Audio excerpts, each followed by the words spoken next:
เจ้าฟ้าตาลงมาทำเปลี่ยนหัวทรงเจ้าหลวงน้อเจ้าหลวงจักราท่านเป็นคนมาเก่าจะมาเสกมาเป่ามาลูกหลานก็ได้เจ้าหลวงมาแล้วว่าจะย่อมือสาเจ้าหลวงจักราเสียงดังมาจนกำลังเปลี่ยนหัวทรงน้อเจ้าป้อนเสด็จมาแล้วเจ้าหลวงพระเจ้าค่ะเจ้าหลวงจักราลงมาแล้วเจ้ามาประทับร่างทรงในวังนั้นเราเจ้าหลวงพ่อเจ้าเสด็จลงมาประทับมาร่างทรงมาตาสีขาวจีนมะนาวเจ้ามาเจ้าเดือนห้าเสด็จลงมาโนเจ้าท่านเจ้าหลวงจักราประทับมาเรียบร้อยหลอนลูกน้อยจะย่อมาสา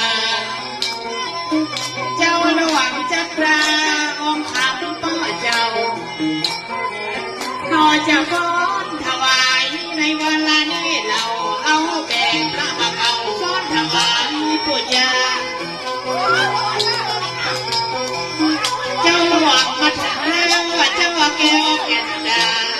จังปิญจาจังสนอเบาน้อยจังสอขี้ปล่อยจบลมก้อยปล่อยเนนอเนยลมสอถวายพรกราบไปสานะเจ้าองค์เจ้าหลวงจักรานได้พ่อมาถึงแล้วนะเจ้ามาสู้หอสารลานคำพ่อแล้วประทับได้กีอาชาสีขาวตอนนี้ก็ขอลูกพ่อมาเกี่ยวหมากกำของอมยิ้มใหญ่ๆสูบบุหรี่หลวงตามสไตล์ของเจ้าหลวงมาเกาของเขานะเจ้ารักษาลูกหลานหอบ้านหอเมืองว่าตอนนี้เป็นจะไหนมาเจ้าหลวงจักรเจ้าลูกหลานทุกคนมากิ๊กมากอลูกเล่าลูกเป็นปนล้อจบปาลมีเจ้าหลวงจักรเข้ามาประทับร่างมาทีมาทรงลูกหลานเข้าไปสากราบไหว้เจ้าหลวงปอใจก็เลี้ยงปากปีนี้นะเจ้าปอใจละนะที่ลูกหลานแต่ละทีมผู้หมอปละกองผู้เป่านะเจ้าลูกหลานทุกคนไปสาเจ้าหลวงโดยเตียนดอกไม้นำเราขาวนะเจ้าหอดพวงหอดปีแล้วต่างคนต่างก็มีสักจักนะเจ้าองค์เจ้าหลวงจักตาปอกก็มีสักจักลูกหลานต่างเต้าก็มีสักจักว่าดีต่อกัน